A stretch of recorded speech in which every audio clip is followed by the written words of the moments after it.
কুষ্টিয়ায় ধর্ম অবমাননার অভিযোগ তুলে মন্দিরে আগুন ধরিয়ে দিচ্ছে তৌহিদি জনতা।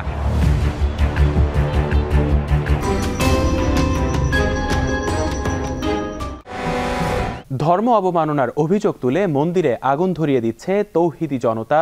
সম্প্রতি এমন একটি দাবি উঠেছে নেট দুনিয়ায়, তবে যাচাইয়ে দেখা গেছে এই দাবির কোনো সত্যতা নেই।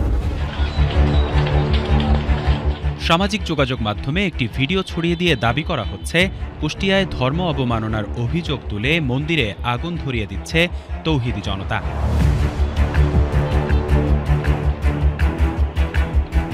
ভিডিওটি ছড়িয়ে চালানো হয় সরকার ও ইসলাম বিরোধী প্রচারণা। বলা বাহুল্য, ভিডিওটির সাথে সংযুক্ত বেশিরভাগ ক্যাপশনই নেতিবাচক।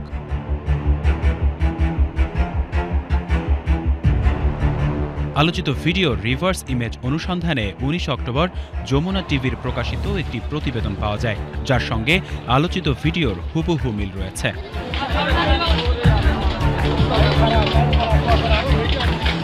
যমুনা টেলিভিশনের প্রতিবেদনে বলা হয়েছে, ওই দিন বিকেল 3:30টার দিকে বাজারের কয়েকটি দোকানে আগুন লাগে।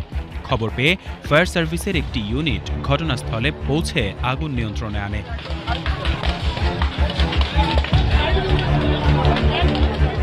বেশ কয়েকটি জাতীয় গণমাধ্যমেও ঘটনাটি প্রচার করা হয়।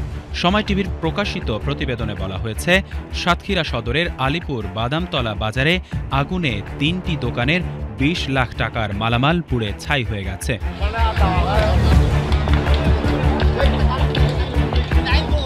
এসব দোকানে ছিল সার, কীটনাশক, অ্যালুমিনিয়াম ও মোটরের যন্ত্রপাতি। ধর্ম অবমাননার অভিযোগে মন্দিরে আগুন দেওয়ার দাবি তাই সম্পূর্ণ মিথ্যে।